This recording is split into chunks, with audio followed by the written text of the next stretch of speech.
જિલ્લો રાજસ્થાનની સાથે આશરે 290 કિલોમીટર જેટલી લાંબી સરહદ સાથે જોડાયેલો છે.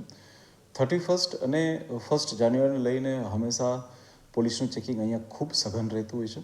અમે લોકોએ હાલમાં 31ને લઈ અને માત્ર 31 અને 1 નહીં, પરંતુ એની પહેલાં પણ 15 દિવસ 20 દિવસ અગાઉથી જ અમે લોકોએ અમારી ચેકપોસ્ટને મજબૂત કરેલી છે. આ સિવાય બનાસકાંઠાની અંદર આવતા બીજા મહત્ત્વની જે ચેકપોસ્ટો છે ત્યાં પણ અમે પોલીસની સંખ્યામાં વધારો કર્યો છે.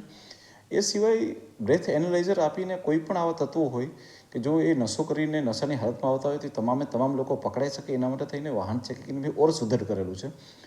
આ સિવાય અમે લોકો એક સરપ્રાઇઝ એલિમેન્ટ રાખેલો છે કે જેમાં નાના ચોર રસ્તાઓ જે છે કે જે અનેક છે, આ અનેક ચેક રસ્તાઓ ઉપર બી અમે લોકો સરપ્રાઇઝ ચેકિંગ ગોઠવેલું છે, જેથી કરીને કોઈ પણ એક જ જગ્યા નહીં પરંતુ ફરતી પોલીસ રહેશે.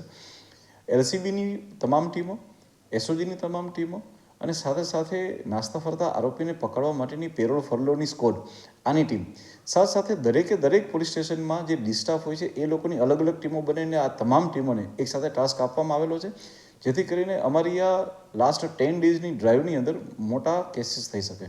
હું આપણે જણાવવા માંગીશ કે છેલ્લા 20 દિવસની અંદર પણ બનાસકાંઠા પોલીસે 8 જેટલા મોટા કેસીસ કરી અને તમામ લોકોની કમર તોડી છે અને આવા અસંખ્ય લોકોને અમે લોકોએ જેલ ભેગા કરેલા છે.